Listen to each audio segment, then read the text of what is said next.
Hello everyone, my name is Donnie Aldrich and I'm honored to serve as the Chief Executive Officer of Tau Kappa Epsilon. I want to especially welcome all of our frauders out there who are joining us on Facebook Live here for the State of the Fraternity Address. We want to make this a more regular opportunity for us to connect with you, to give you updates about the organization, to give you updates of what's going on. And after I finish, we're going to post the words that I have here, the writing on teak.org. We're also going to post it on our social media accounts. And once I complete and share this with you, we're going to open it up to a Q&A. So I welcome your questions. Hope that you have an opportunity to write those down. I've had an opportunity to think about those and look forward to interacting with you and answering any questions that you have. So with that, I'd like to begin. Frauders, I hope that the holiday season was great to you and your families. At the offices of the Grand Chapter, we enjoyed our annual Christmas decorating, where we turn your headquarters into a winter wonderland with multiple trees, presents, and even Frosty the Snowman. Our Christmas party was a chance to reflect on how lucky we are to have a staff and volunteer family, as well as the ability to serve the magnificent obsession that is TKE. As we head into 2018, there are many challenges, but more opportunities as we look to expand Tau Kappa Epsilon. Greek life is under a microscope and analysis from a number of sources. University presidents are concerned about their institution becoming the next headline.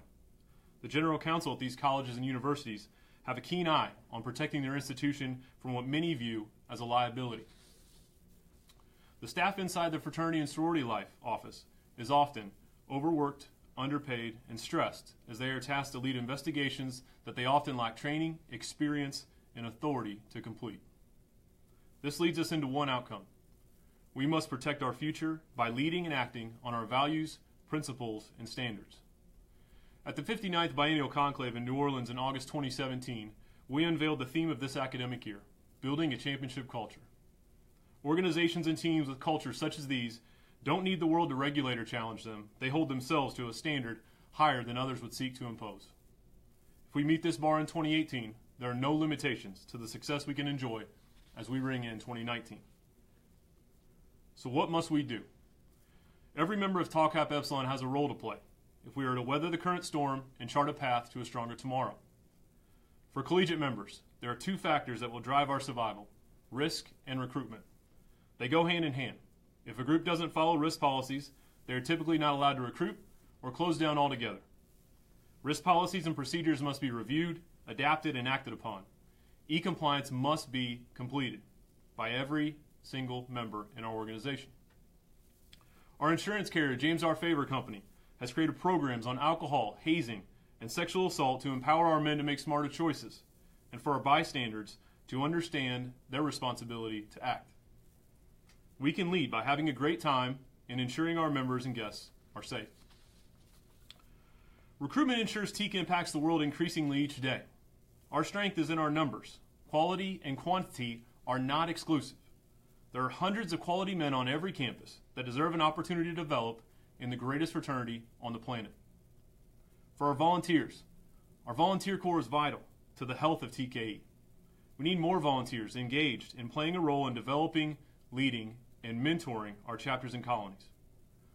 Volunteers can carve out a small or large commitment depending on their availability. A key man in every group is needed to drive the group to create goals, measure their success, and ask for more.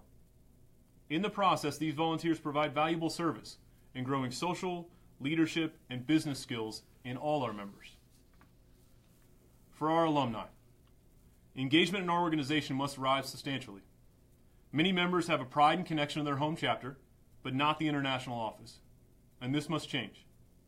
Much in how we have pride in our home state, but also pride in being an American, or have pride in our home province or territory and being a Canadian, we can hold pride in our home chapter as well as the entity that holds us all together.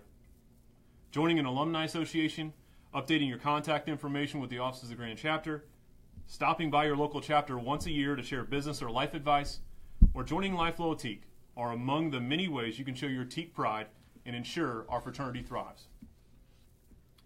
To our partners at the TKE Educational Foundation, the members of this organization are passionate about raising dollars for the programming Teak offers and providing scholarships to assist in the education of our members. Their drive and focus to spread the gospel and impact of TKE can lead more men to have the opportunity to afford leadership events and further their development as a man inside and outside the classroom. For the Grand Council, professional staff, and past Grand Prix night. The professional staff of TK must continue to focus on customer service, delivering value, and optimizing impact in each and every interaction with our membership. The leadership of our organization must continue to develop policies and programs to safeguard the future of TKE. The legacy created by our founders and championed in the past 119 years by countless men requires courageous leadership, ingenuity, open eyes and ears to the needs of our members, and a vision to what TKE can achieve in the next century. If every member plays their part, our potential is limitless. I want to talk about Founders Day celebrations. January 10th, 1899 is a date that's imprinted on our memories from the first day we open our Teak Guide and begin to learn about the heritage of our fraternity. January 10th, 2018 was special, as Chris Niles, who's our Director of Alumni Engagement, Alex Baker, our Chief Information Officer, and a two-man production crew that consisted of Garrett Thomas and Chance Whelan, traveled the original triangle broadcasting live on Facebook, just like this, from the campuses of Alpha, Beta, and Gamma chapters. Additionally, they visited the Ronald Reagan Museum at Eureka College, which is our Iota chapter, and laid wreaths at the gravesites of TKA founders C. Roy Atkinson, Clarence Mayer, and James C. McNutt. The two other founders, they would have visited their gravesites, but Frater Joseph Settle's gravesite's in Los Angeles, California, and Owen Truitt's is in Iowa. The themes of the day were to celebrate Founders Day and to encourage support for the Life Loyal Teak program. If you are unable to watch the videos live, they can be accessed on the official Tall Cap Epsilon page on Facebook. I want to talk quickly about Life Loyal Teak. Founders Day is a time to reflect on the privilege we have to be part of a historic organization. It's also a time to renew or begin your membership in the Life Loyal Teak program. LLT has had multiple variations over time, but we are proud of its current impact. The Life Loyal Teak program is a tax-deductible investment of $18.99 for the cherry level, or $50 for the gray level, or for the cherry level, I apologize. Every dollar goes directly to Teak programs as a grant to the TKE Educational Foundation. Let me repeat, every single dollar goes directly to the programming grant from the Teak Educational Foundation. The dollars are split evenly between the TKE Leadership Academy, the Regional Leadership Conference, and volunteer training. The need and support from every frater is critical. Currently, TKE operates our educational programs at a $235,000 deficit that is covered through the TKE operating budget. We do this as events have touched every chapter in our history, and we work to keep the registration fees of these events as low as possible for you, the members that attend, while also seeking to deliver extreme value. The gift that many consider small at $18.99 or $50 can make a large impact due to the sheer humanity and numbers that we have in our membership. I encourage you to learn more about the benefits of the program, the impact you can make, and to initiate or renew your membership by visiting tke.org/LLT. In closing, on behalf of Tall Cap Epsilon, thank you for your commitment to the Fraternity for Life.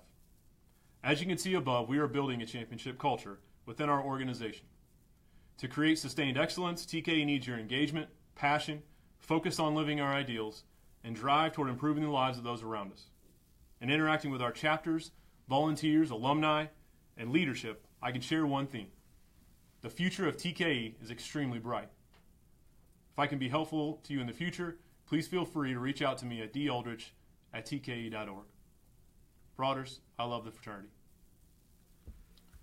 So with that, I want to open it up to questions. I appreciate, once again, the opportunity to spend a little bit of time with you, and also want to share with you, as I did at the beginning, that the text of that will be posted on teak.org as well as our social media outlets.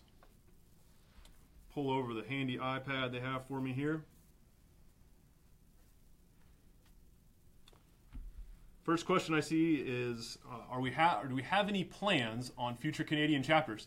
That continues to be an option for us. We are excited. If you know Lewis posed the question to us. Lewis, if you know of future chapters out there or future campuses where we can form a group, we're definitely interested. If you've looked on our expansion page on teak.org, we are very passionate about expansion. In the groups that we've had over the last 3 or 4 years, that unfortunately they've fallen out of our values. They've made decisions that have unfortunately forced us to close them, or the university has forced us to close them. We have a lot of those groups coming back, and so there's a lot of opportunity and competition out there of folks who want to bring TKE back to their campus. I would encourage our Canadian frauders, if they know of opportunities, to make sure you're passing those along to us, because we're looking at what is the best investment of your dollars when we go and build a new group. And so it is definitely on the radar. We want to continue to grow in Canada. We're excited about the chapters that we have and the folks that are passionate about being Canadian, but also about being TEAC. And it's another reason why many of you, when you interact with me at some of our educational programs or even out traveling, and folks say nationals, I get frustrated. It's because it is a slight to those of you, Lewis, who are up there in Canada, who are just as passionate about being a TEAC and just as invested in our future as all of us Americans down here, looking to drive our organization to higher standards and higher excellence. Well, we're having some other folks tie in some questions. I do want to talk a couple pieces that I touched on in the address. One is volunteers.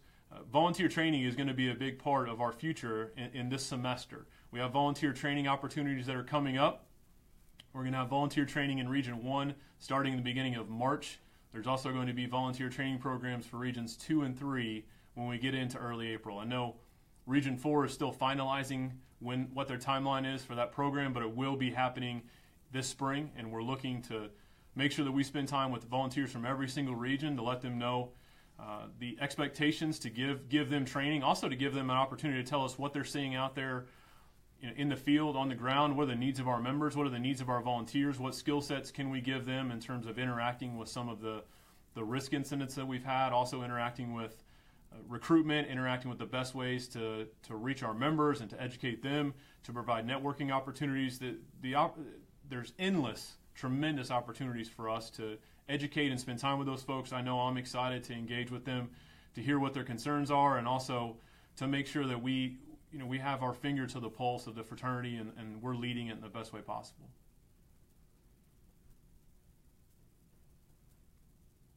Eric, I want to thank Eric for his question. He asks, how can we, in the process, make sure that we're accepting good men into the fraternity? I will tell you this. I've been reading a book recently from Tony Robbins, and one piece that Tony Robbins talks about is that you are defined by the questions that you ask. And I really think it is incumbent on us to ask more and more questions of the people who want to be part of our organization. I want to have the largest chapter on every single campus, but I also want it to be full of the best people.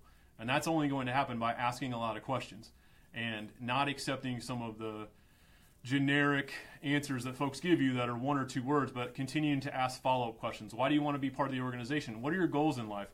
What are your goals in being part of the university? How do you think that TKE is going to benefit you as a man? What do you think you can provide to this organization that we don't have currently? I would also be very perceptive to what questions are they asking you. Are they only asking you about the social aspect of the fraternity? Are they asking you about what are opportunities they're going to have to be an officer, to grow, to do service, possibly with St. Jude, to be philanthropic with St. Jude? What are the questions they're asking you? That's obviously going to give you a real reflection, too, of where their priorities are at the time. Doesn't mean that their priorities can't change. I sure know I was molded by the organization, and my priorities changed even as a collegiate member when I first came in to what was possible and what was expected, and that's something else that we can drive. But it's important to ask those questions, but also to see what questions they're asking and to really make sure they feel comfortable, follow up with them. Can I please answer any questions that you have? What are thoughts that you have in your mind before you join the organization? What are concerns that you have, to see what mindset they're coming with when they come into the fraternity, and also how we can shape that moving forward in terms of expectations and what needs to be delivered. Additionally, that is in turn going to create expectations and standards for all of us as the leaders of the organization. It's been frustrating and disappointing to see we've had some really strong recruitment classes that have happened in the fall, and then we lost some of those members, and in some cases when we went back and followed up, the members said, well, the new members left because they thought they were getting X and we delivered Y. And that's simply unacceptable. If we tell them that we're going to develop them as people, we're going to give them opportunities to grow, we're going to mentor them, right? We're going to use the Big Brother program to get them acclimated to college or university life, and then we don't deliver on that, that's on us. And so it's a two-way street, but I really believe asking those questions and finding out what their desires are to start is important, and also asking questions to what leadership have they shown to this point in their high school career, and really trying to follow up as to what they're trying to get out of this experience and whether we can deliver that, and secondarily, whether we want to deliver on the expectations that they have out of this experience. looking at Chris.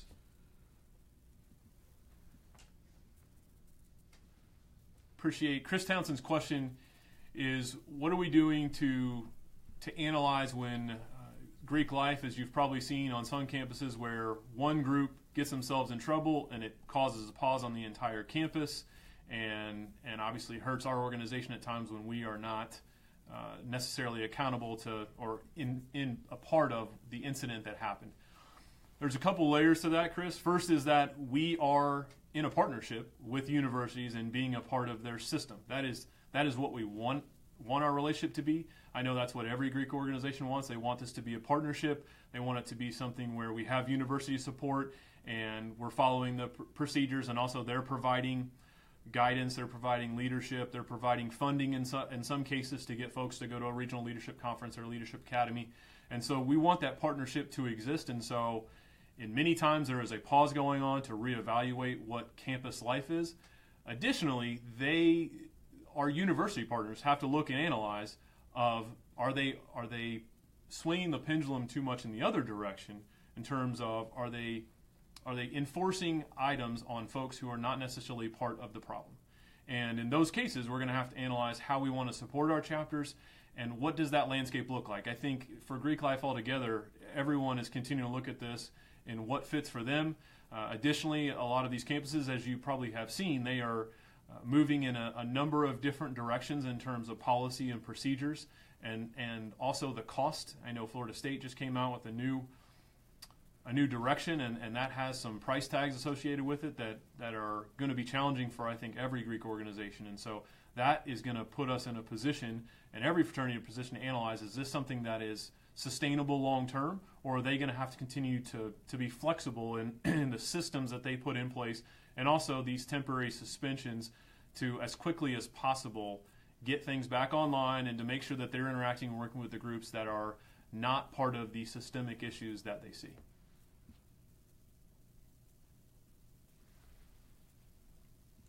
Robert Smith, I see, asked a question, or what are plans and initiatives around the Fraternal Health and Safety Program?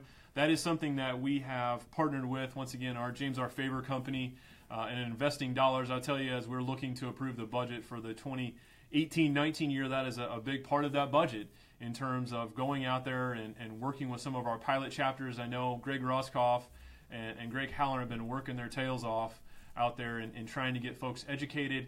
Additionally, they're going to be looking to pilot some chapters. I know they're looking at anywhere between 10 and 20 chapters that they want to pilot next year with the Fraternal Health and Safety Program initiative, and they want to also train up volunteers so that many of you can go out and administer those programs and be a part of the process to make sure our guys are making smart and healthy decisions.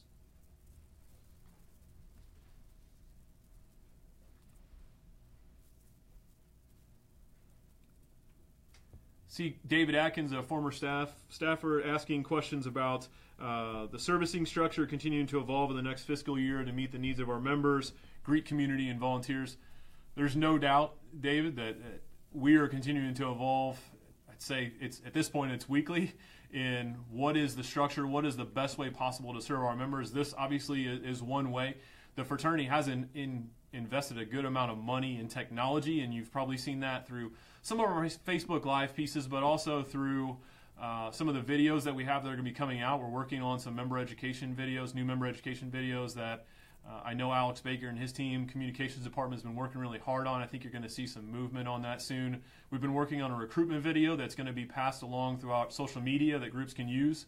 It can be posted in a variety of different places. It's a minute long, so it can be posted all over the place to highlight the fraternity and get people excited and engaged in what it is. There's additionally, we're working on videos and finalizing videos on becoming a member of staff, which, David, obviously you've had that experience and how valuable that can be. We also are looking at really trying to focus in on utilizing digital opportunities. So are you going to have more virtual chapter meetings where someone like myself can be Skyped in, have discussions with your group, maybe at a chapter retreat, members of our team that work so hard, Santos Laura and the whole team up there, Chance Whelan, who's a new member of our team, Pete Dawson running all over the Northeast servicing that territory. You have Tanner Shelton and Zach Scott, as well as Todd Farmer. These guys are working their tails off. Is there other ways that when they're traveling out to Arizona, they can also be a part of a go-to meeting or Skype to get members tie in, have a discussion with someone in Washington or in New York. We have that technology. A lot of it is getting folks excited about it. There's continuing to build trust that there's value in having this conversation, that we're going to push, we're going to ask questions, we're going to be valuable. It's not just those guys sitting up there in Indianapolis that don't care about us. Nothing could be further from the truth. So additionally, we've got to build up our volunteer corps, and the discussion in terms of the investment in volunteer training, I want to give tremendous credit to the Grand Council. We had a discussion with them and put a proposal on the table for an investment of a large amount of dollars for these volunteer training programs. They're not cheap to go and to host those in a region, to bring in a number of folks, to have a hotel. Many of you probably know the costs associated with that, as well as when you have sleeping rooms and food minimums and all the different pieces that go into a program, even if it's for a day or two. But we believe that that's vital. We've not spent enough time and attention on our volunteers. They are vital to our long-term health. And we've got to go grab a lot more of those folks, let them know how excited and passionate we are about the fraternity. Let them know the investment of time. Once again, it doesn't have to be 5 hours a week every single week. Some folks we might need to pop by once a month or maybe once a semester, and those little touches can make a big impact, because it also gives a variety of voices that are hearing the same. They're going to hear the same message from a variety of people. Additionally, you're going to have some of those volunteers who are working their butt off and making the chapter advisor visits every single week or maybe once a month.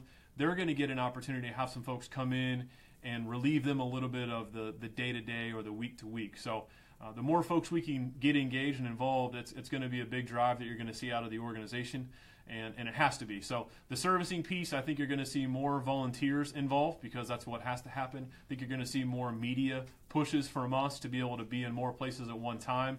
And you're also going to see more videos highlighting what are the things that we're doing, what are the impact that it's making on our members. We have, if you've not seen an RLC video that talks about how impactful RLC is, and those start this week. And I encourage you to go to teak.org/RLC if you've not registered and learn more. We'd love to have you at any of our 4 cities. We'd love to have you and teach you a little bit more and put our arm around you and teach you some more about the ritual of fraternity, give you a chance to rub elbows and connect with a number of our folks in leadership positions, whether it be at the fraternity or foundation, and some of our staff members. So there's a number of ways, David, that we've got ideas of how we can engage and involve members like you and a lot of other folks around the U.S. and Canada. We're gonna need your help to reach out to those folks and say, hey, why don't you give these guys an opportunity? Or we'd love to understand the engagement level, or the commitment doesn't have to be as large as most people might perceive.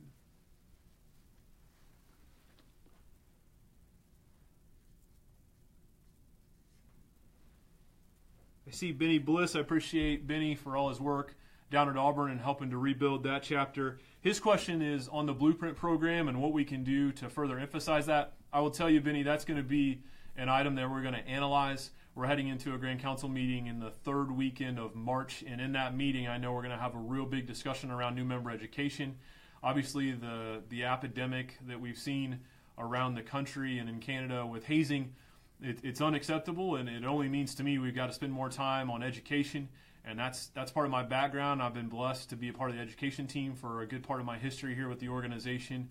That's where I've been lucky to meet a number of you, and I believe deeply in it. And so we're going to have to analyze the Blueprint program. Is that something that we want to make sure we utilize with every single chapter? Is that something we want to look at a new member education program that takes attributes of the Blueprint program and adds it in to something new that we can roll out and make sure that every single group understands an expectation to use this new member education program? I think that we've got to be more proactive and have a lot of deep discussions about how we can be more beneficial to our organization, and also at times give them more tools and say, listen, we need you to use these tools. And you've seen that with e-compliance. You've seen that with some different pieces that we've tied in. I understand there's a small commitment to watch those videos, to complete the questionnaire afterward, the test, to make sure you watch the video and you took the information, you're going to move it forward. But we really think these educational pieces are going to be vital to our future, and it has been great to see what's happened down there at Beta Lambda, and I want to thank you, Benny, and your team for the work you're doing at Auburn, the investment that you're making in your property down there, and continuing to grow a strong SEC chapter down there.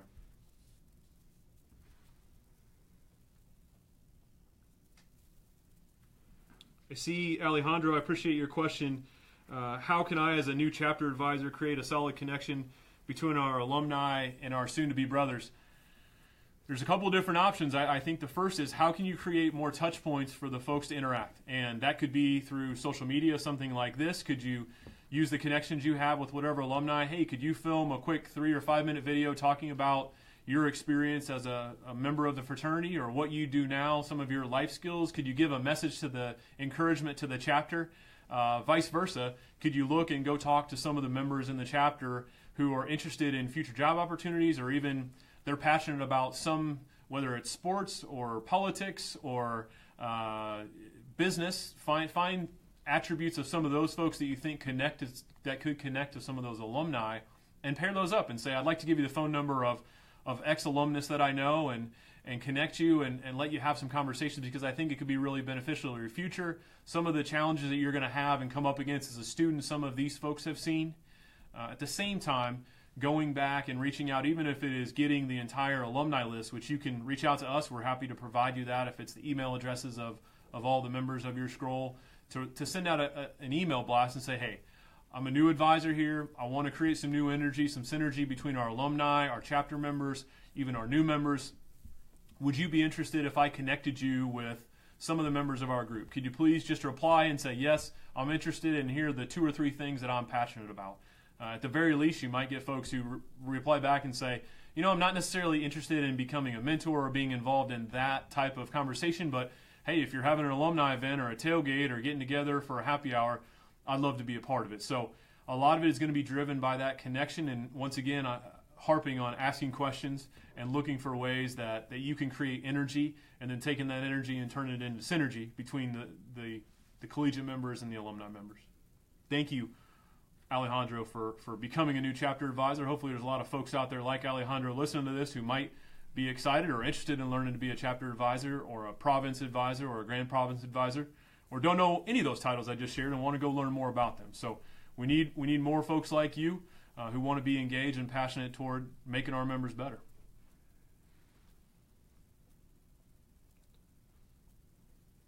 Josh Perschbacher, thank you, sir, for your question. Have we considered utilizing universities? We have. I know for Pete Dawson up in Region 1, he is partnering with the university to be able to put that program together. Obviously, that is many times at the approval of the university and the relationship that we have there, but absolutely looking at, when it comes to some of these regional events, to hosting them.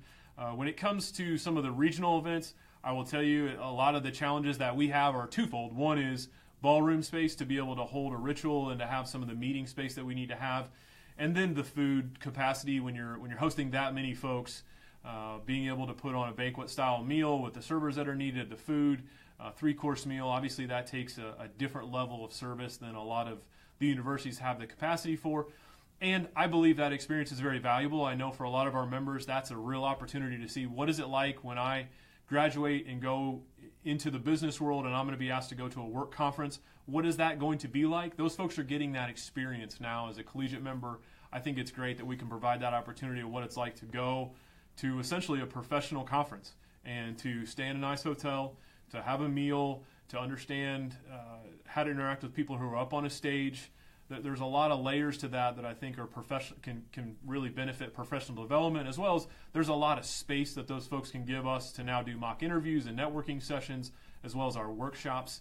I think that classroom space that they give us at a hotel is vital. It's also very condensed, where with universities, obviously it's a different model, but it's something that we can use once again for some of our volunteer training, for our province forums. There's a lot of opportunities for us to utilize that space, and I think we need to continue your thought, which is continue to look at that, analyze that, find out what our options are, and make sure that again can be a touch point for partnership between our universities and our volunteers and our collegiate chapters, as well as our headquarters office.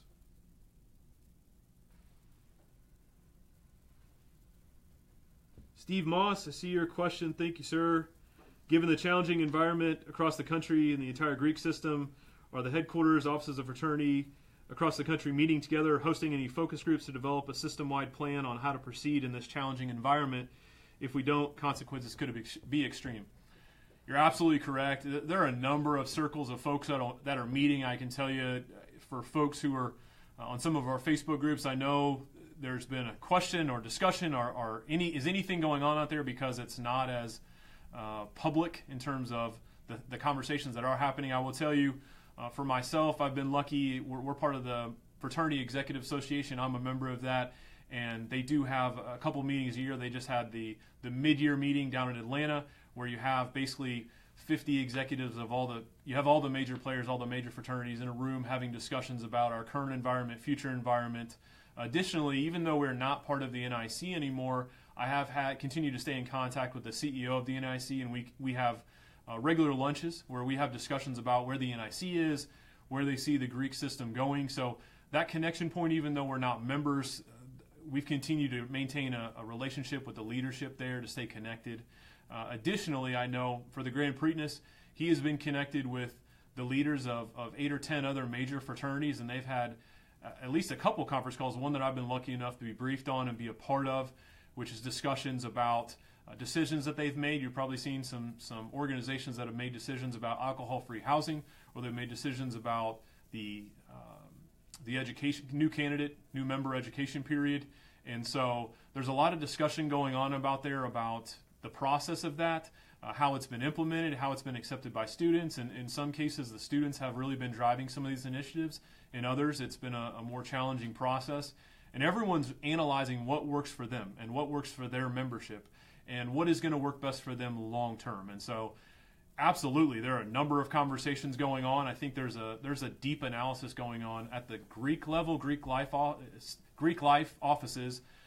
In terms of headquarters level, there's also a deep analysis going on for universities. And it's vital for our groups, folks that are listening to this who are in leadership positions. A lot of those folks are looking and making decisions a lot differently than they did a year ago, because they are concerned about becoming the next headline. And so incidents or infractions that possibly in the past might be, let's put some educational sanctions, let's have some discussions, we understand there was a mistake made here, we don't like it, but let's rectify it, let's make this situation better. A lot of those folks in those situations now are saying, you know what, it's not worth the risk or the headache that this possibly could happen again, and we could be held accountable of saying we saw some signs of the group making bad decisions and we didn't act soon enough. And so that's vital for us to keep in front of.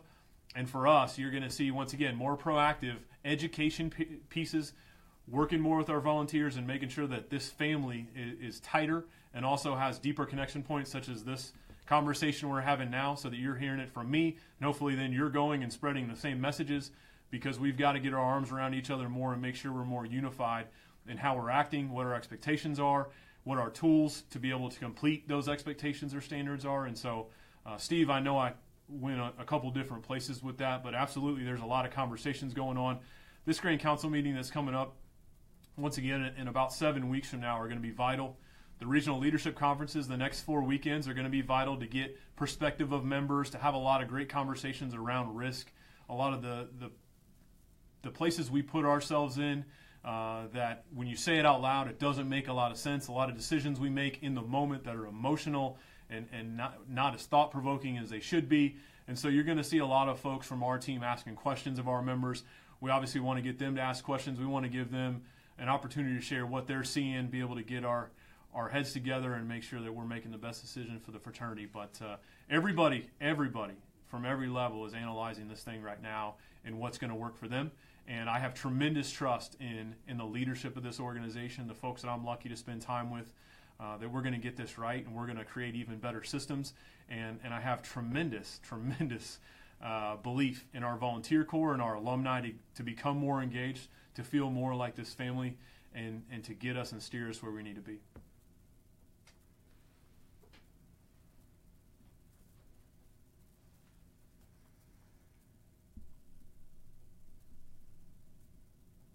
Looking, some other folks who are answering in on some questions. I appreciate that from our team. Let me scroll up here. Apologize if I missed a couple questions. Edwin Robinson, I see your question here. Edwin asks, what are we doing to educate our alumni to positively engage with our collegiate chapters? Sometimes I believe the chapter is swayed or influenced by alumni acting badly. If the alumni use the phrase, well, I was in the chapter, we did X, can we utilize that for a more positive means? as I shared, Edwin, big piece is going to be our volunteer training that is going to be happening here this spring, and the investment of time and energy that we're making into that. Additionally, regional leadership conferences, and I know, Edwin, you've been a part of that, either presenting or attended that. That is going to be an additional opportunity. We're going to have to use that as a springboard in terms of educating. We're going to have to put more videos together like we're doing for some of our new member education. We're going to have to sit down and analyze with the Grand Council and with our alumni partners. That's a group of individuals who have come together and are committed as alumni to share their perspective, to gain more perspective from some of their peers onto what's needed. And so they serve all of the alumni, not just volunteers, but to give us perspectives and give us ideas. And so that partnership, I think, is going to be vital for us to make sure we're continuing to focus on them.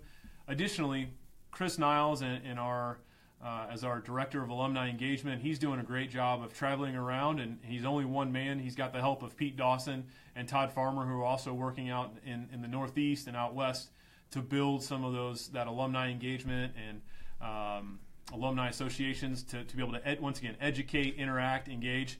But it's going to take us getting the message out, getting the gospel out more, hopefully getting those folks to those type of programs, and then engaging them, empowering them to go out and spread the message even further.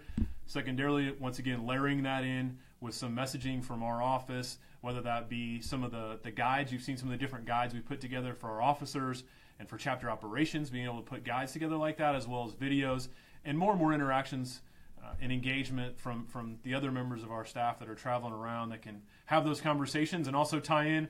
We have alumni who need XYZ training. Donnie, can you go and speak to the Grand Council? Can you go and speak to the Alumni Committee and get their ideas or see what we can do short-term and also long-term to be able to serve those needs? Thank you, Edwin, for that question, and thank you for all that you do down there in Florida.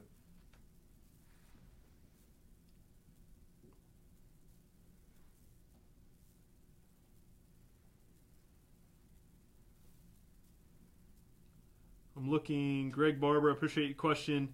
Appreciate the involvement over the past 2 years to work to return Mu Alpha back to the Westchester University campus. Fraternity Niles and I have a great plan to move forward, including a new alumni association. From the recolonized chapters that you have dealt with, where have you seen new alumni associations have the greatest impact to carry a recolonized chapter to the next level? Greg, I want to thank you. You've been a big driver of this in getting us back to Westchester. I know you're passionate about it. I know you've worked with the university and a number of us, to keep it on our radar, but additionally to give us any help and service that we need to make that a reality. So thank you for your commitment to that piece. The Alumni Association can play a lot of different roles. One is in having some folks who are going to be chapter advisors, building a strong BOA. The groups that we have that are the strongest in Teak Nation, they have a strong chapter advisor and they have strong boards of advisors. And they run like a well-oiled machine. You look at Epsilon, you look at Beta Sigma out at USC. I know that some of those groups are large, but also they have put processes in place where even though the names of some of those folks change or leaders come and go within the collegiate leadership group, those folks have stayed steady and had their hand on moving the organization forward. I was lucky enough last fall to attend Conrad Solom's 50th anniversary and being the chapter advisor at USC. The tremendous things that he's done with a number of other folks out there in Southern California to build that chapter to be the largest in TKE. Those alumni and that alumni association can drive some of those local volunteers at the BOA level, the chapter level. Additionally, they can obviously help to be fundraisers to build a recruitment budget. You probably know a lot of our members talk about they wish they had more alumni support. A lot of them are scraping dollars together to be able to afford paying for college, being able to pay the collegiate dues, being able to pay to build a recruitment budget, to be able to pay to go to RCB. There's tremendous asks for them to be engaged and involved in different items, and they want to be, but a lot of them need additional financial support, and so that's another way to become engaged. And then to see that alumni association also engage with themselves, and that is making sure they're having alumni association events where even if it's just once again a happy hour or a tailgate, so that they can remember the experience of what it was like to be a Teak. It's not just about providing value to the collegiate members, which is obviously vital. It's also about making sure you have an experience. And my belief is why we don't have as many alumni engaged is because we didn't provide as much of an experience for those folks. And so I don't want you to forget about that piece. It's vital that as we're working to build Westchester back up as a group. It's vital to be of service and look how we can help them. It's also vital to make sure those alumni you have out there, especially the folks out there in Pennsylvania, that we're servicing them and giving them an experience and giving them value. So please don't forget about those folks as well. If they're going to be invested, they're looking for some personal reliance back there too, to get a little bit of value out of the pieces they're put in. And I know a lot of them are I'm sure extremely selfless as you are, but it is valuable to make sure they're growing and developing as well.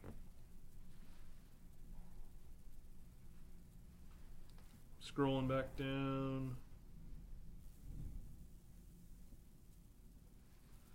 Looking, Eric, I see your question. Are there other laws besides the Black Book and chapter bylaws that affect our organization? My Greek advisor mentioned that our organization is part of something called SIPG. I believe, Eric, it's FIPG. And yes, at different points we have been part of the FIPG programs and policies. I would ask to connect you with Greg Roscoff. He's our Chief Risk Officer, and I say that because he is an absolute expert. He was one of the first in the Greek world to become Title IX certified. I know he and Greg Halloran just attended a law conference down in New Orleans. And so when it comes to policy and procedures, our risk team, they are second to none.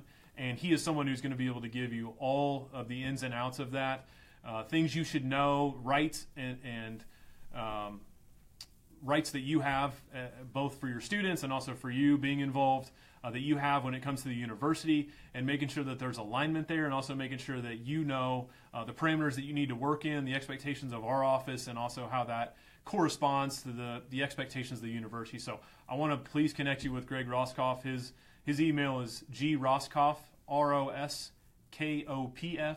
at tke.org. You can also find it on our website at tke.org. You can search him, or you can also go in to look at our professional staff, and you'll see his headshot, be able to click on him, get his phone number, contact information, email. But I know Greg really appreciates having that conversation, and he'll be a phenomenal resource for you, Eric.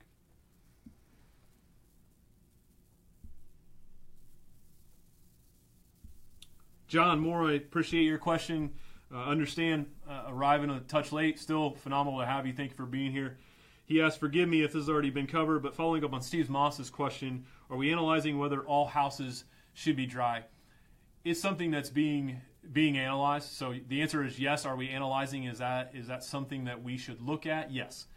It's a conversation, I think, on many levels. Does that make sense for Tau Kappa Epsilon? Is it something that's enforceable? Is it something that makes sense for our long-term future? There's a lot of questions there, and I think a lot of them that need to be analyzed. I definitely know that we are gaining opinions of a lot of different organizations. I did share with him, organizations are all over the spectrum on that. There's some groups that have already moved to that. There's some groups that say, listen, we have no interest in moving to something like that. There are groups that say, we'd like to ban hard alcohol and we'd like beer and wine only. And so there's a lot of options out there that I think any group of leaders would, they have a responsibility to analyze and look at that, see if it's feasible, see if it's responsible, see if it's something that we can implement, and what is that going to do in terms of membership, what is that going to do in terms of experience for our members, and what is that going to do in terms of our social events, and making sure if we're looking at any ways to alter how we currently operate, what are we putting in place to add benefit, value to that experience. But right now, I'll just tell you that is something that is in the discussion of to what extent and to what layer, and we're talking to a lot of experts, whether they're from other Greek organizations, whether at the university level, some of our insurance carriers, and what makes sense, and taking that advice, and we're going to have a lot of really good conversations over the next 8 weeks.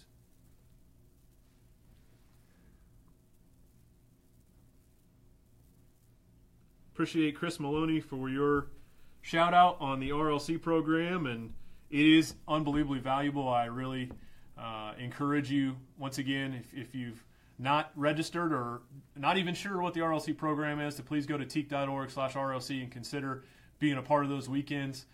Phenomenal opportunity. I will tell you, Alex Swinson does a great job. He's continued to develop the program.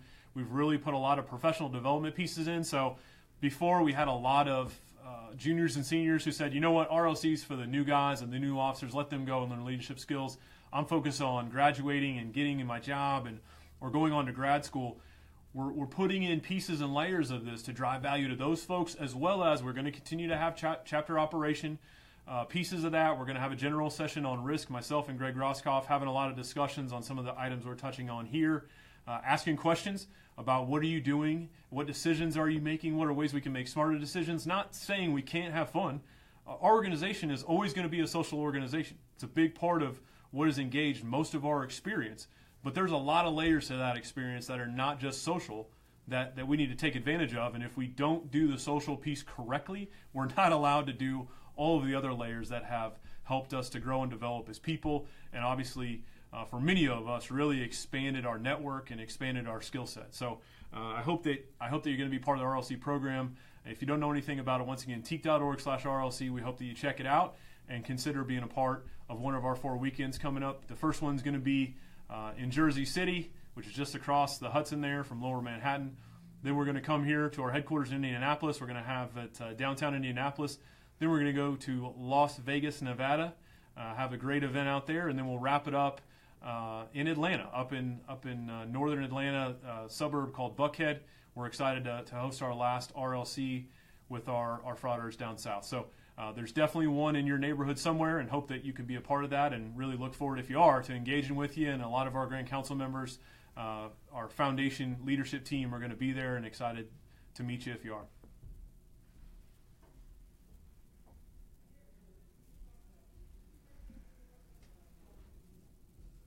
Chris, appreciate your comment. Yes, we're going to continue to make these opportunities. For myself, I did put a letter out like this, the State of the Fraternity letter, last spring, and as busy as the fall was and many things we had going on, I did not get to it as much in the fall as I should have, and that is on me. That's not an excuse of everybody in this life has challenges and things going on. That is on me. Should have done a better job in making sure that got another letter out, got other opportunities to give access and to answer questions. But this is going to be a more regular piece. I know for myself, I already got some other topics and items lined out to discuss more. Items like the volunteer training, items like these discussions that we're going to have over the next 4-8 weeks, direction of the fraternity, what's going to be the best way for us to operate, what's going to be additional educational opportunities we have for our members, what are going to be additional ways to engage and draw more members into our family. Why is it even more vital, once again, for Life Loyal Teak? I know shameless plug here, but how vital it is for that small, what many people might consider a small gift that can make an enormous impact. You get a lot of people when it comes to fundraising that say, you know what, I can't give the $1,000 or $10,000 or larger gifts, and so it's not really that impactful. Well, it is, because of how many people we have, and that those dollars go directly right back to us, 100% into one of our 3 educational buckets. It goes right to that program to fund that. It is really vital, and so having discussions on all these different pieces, that's something that's going to happen. I can guarantee that from our team. Really, once again, proud and thankful the guys behind the camera that you can't see right now, Garrett Thomas and Alex Baker, and all the work they've done to put this together. They got a nice light bar here for me so that you can see me beautifully and clearly, and a lot of equipment set up here so that we're doing this the right way, and I can be able to engage with you and answer your questions and be able to provide feedback in real time. So we're going to keep making this a big part of what we're doing moving forward. I hope that there's a lot more Chris Townsends out there who are going to ask questions and going to be engaged and involved, and we're looking forward down the road. I know here this spring we're going to be coming back to Alpha Pi, Grand Preakness Home Chapter out there in your area, Chris, and we're excited for a lot of the other groups that are going to be coming back in the next couple of years in the Washington, D.C. area.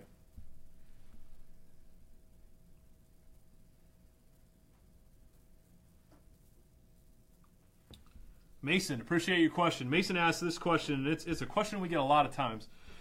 Frater Aldrich, what kind of protections does TEAC offer chapter presidents? It's been recommended to us at Auburn that we as presidents take an umbrella policy covering us personally in case of a risk incident. How far will international headquarters protect us? As a predecessor of my chapter, I want to make the right decisions and make sure I'm protected in case of a worst possible scenario.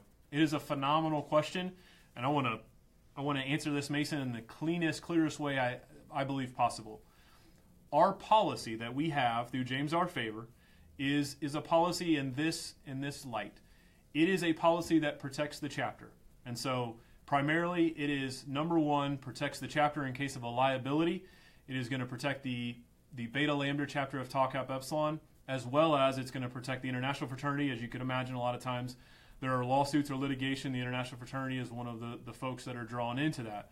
It is the primary coverage for the international office as well as the individual chapters. It is secondary coverage for someone like you that is an individual officer of a chapter. So what does that mean? If you are individually brought into litigation, many times that is going to first go to a homeowner's policy. That's a lot of times what the attorney on the other end is going to go and seek to cover some of the costs or expenses of that. And so the primary is going to be any parent's homeowner policy, or if you were to purchase an umbrella policy. So the advice you're getting is extremely valid, and then our policy is secondary to that. If you are an advisor, if you are an alumni volunteer, it is primary for you. So if Benny Bliss, in this case, is sued directly as Benny Bliss, our insurance policy is primary for those folks. And so that policy is written and put together to be able to protect the entities, be able to protect the overall organization, and to be able to protect those volunteers that play a part in becoming part of our team. So yes, Mason, I would encourage you to investigate the umbrella policy. A lot of times those can be found at a relatively low cost.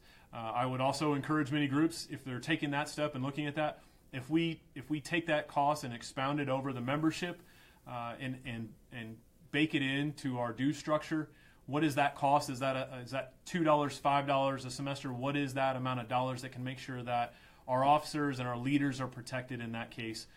Because the cost to us as an organization, if we were to tie in all the officers as primary, you could imagine our risk costs, which are already extremely high, looking over $1 million across our organization. Those would be even higher if we're then have primary coverage for another 10,000, 11,000 individuals. And so that's why the policy is written that way, is to be as protective as possible to our members, but also as cost effective as possible to our members, to be able to afford the coverage that protects the entity, both at the chapter level, international level, and the alumni volunteers. Thank you, Mason, for that question. We get that many times, and I'll make sure that that is crystal clear.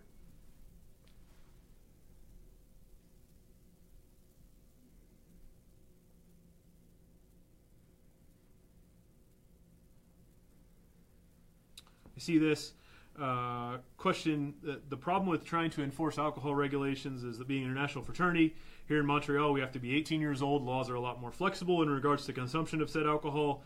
That problem is going to start appearing with the legalization of cannabis in states and our regions up here in Canada. If we elaborate said plan to enforce this on a global scale, how do we do so? How would Canadian chapters be affected?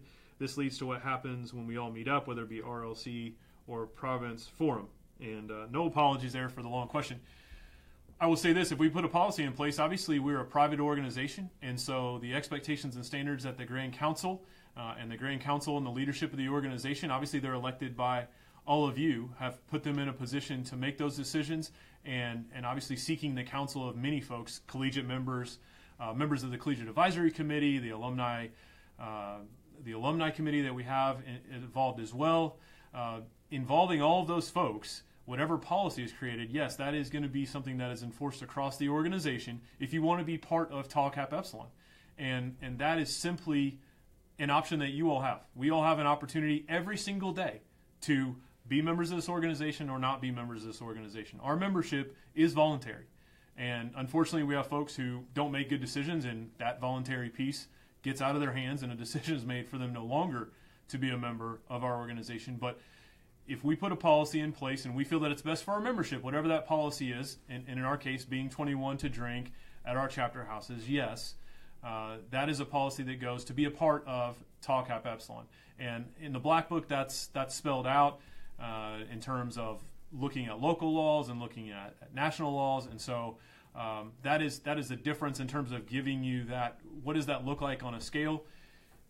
The whatever the rules are or the policies that we put in place, yes, they would be enforced by the international entity, our alumni advisors, our membership, our leaders like you, to put those policies in place if you want to be a member of TEAC. And if being a member, and that's once again what we have to analyze when it comes to these policies, if it becomes too cumbersome to become a member of the fraternity because of the regulations that are put in place, obviously that will turn members away, and that'll turn folks not wanting to be engaged and involved. And so that's why every decision that is made has to be taken with deep consideration of how that is going, what decisions or what could be the ramifications of those choices.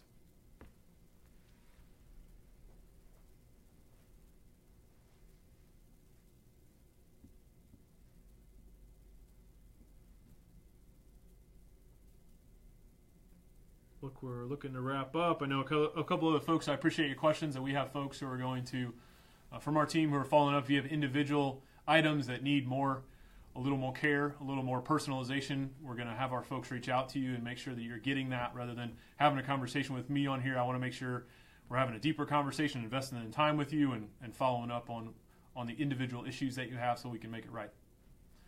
Some other items that I want to touch on as we're wrapping up here. We are getting to the point where we're going to start looking at more folks to bring on to our headquarters team. We are approaching February.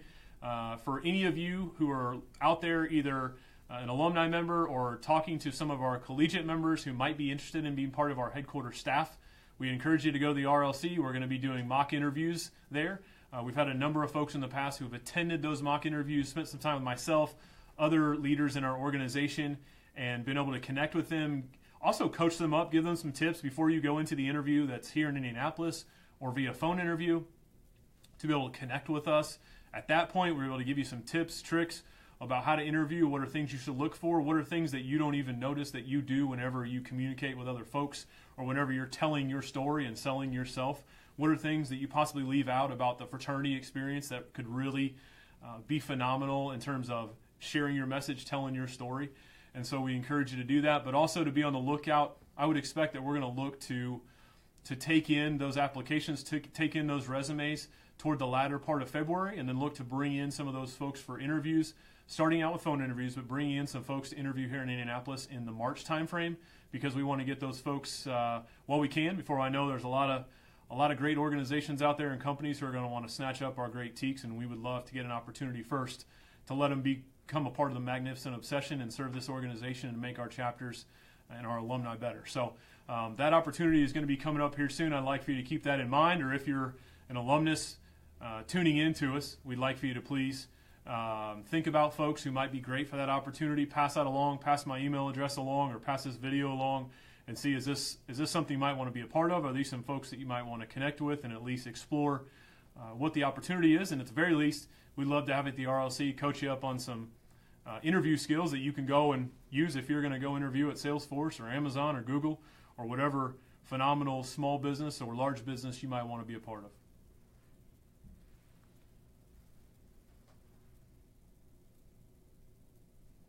Brian Coons, I see your question. I appreciate it. Any other opportunities to present at RLC? Currently, all of those teams have been put together by Alex Swinson. I do know that we have 3 volunteers who are part of our team this weekend. We were on a prep call this past week and getting those folks all aligned and ready to roll. I know, Brian, you've been a part of a lot of our programs in attendance, and I appreciate you always looking to volunteer. And so we're going to continue to put out applications for future events and future opportunities to be part of that. I know that you've moved to different places. I'm not sure. I think you're still in the D.C. area, so would love if we're going to have some educational opportunities in that area, if that's something you can be a part of, whether at a province level or I know we're bringing back once again our chapter at George Washington. If there's different events that are going to be put on in that area, along with the D.C. Alumni Association, to be able to educate some of our members, love for you to be a part of that. And I'm grateful once again, Brian, for your commitment and engagement. You've been someone for the 10 years I've been on staff who've been in a lot of our programs, invested in the fraternity, both in your time and talent and treasure. And so I look forward to seeing you at an RLC, hopefully, and an opportunity down the road to be part of continuing to grow our folks.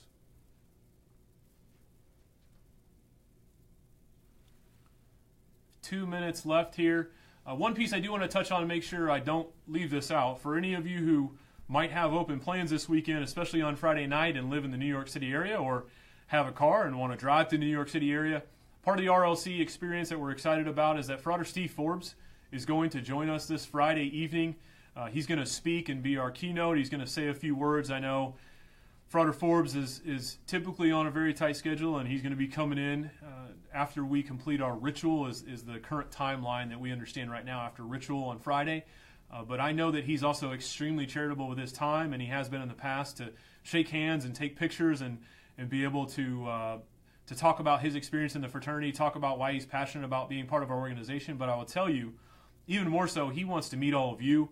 As someone in his world, in his universe, he doesn't get as many opportunities to interact with all of you as some of the rest of us do. And so he's excited about that. From everything that I've heard and everything that I've seen, he can't wait to be a part of that on Friday. So if you're in town, or even if you're far out of town and you want to drive in for that phenomenal experience, we'd love for you to be part of the RLC program, to register. I promise you there's going to be a lot of value besides just seeing and meeting Steve Forbes. But if that's the piece that gets you there, I'd love for that to be the thing that opens the door and gets you there, and then find out we've got some pretty great programming, some great presenters, and a lot of great alumni and volunteers who are going to be in attendance and want to be part of conversations and moving this organization forward and getting us in the best position possible and serving our membership at every single level. So look forward to that opportunity to have Frater Forbes with us this weekend, and can't wait to hear what he's going to say on Friday night.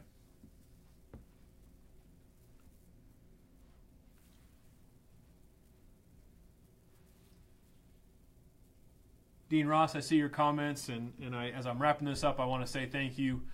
We are going to make this a bigger opportunity to connect. I know we've got to do more, and you and I have had many conversations, whether at a conclave briefly or at the Las Vegas RLC, and I'm only guessing I'm sure I'll see you out there again, and look forward to seeing you out there, and hopefully Frater Grasso and some of the other folks that are typically part of our program out there at the RLC in Las Vegas. But yes, we've got to have more opportunities to engage and interact and to make ourselves more a part of the landscape out there, and make sure that folks know who we are, so that either A, they don't have misinformation about us, or B, there's not any intimidation or thinking that we don't want to be helpful, or maybe they're not in a position where they feel comfortable reaching a hand out and saying, we need some help, or can I pick your brain on this or that.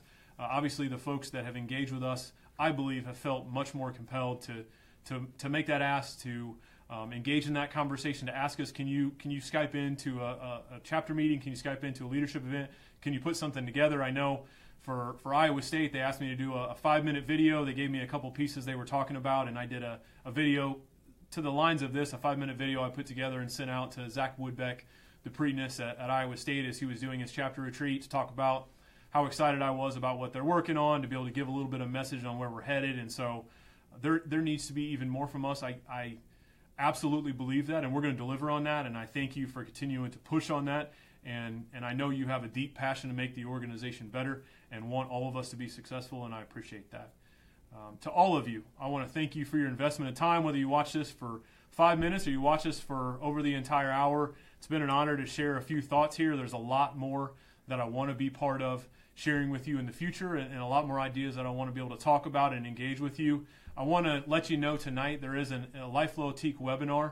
We're going to have those each and every week coming up here of the RLC, giving you some local flavor. So we have a Jersey City Councilman, Dan Riviera, who's going to be a part of that conversation, and he's going to share a little bit of his experience and give you a little bit of local flavor to Jersey City. We're going to have that as well in the future RLCs and the cities that we're having those weeks. So it's going to be a really great month, I believe. Chris Niles is doing a great job of putting together those folks, prepping them.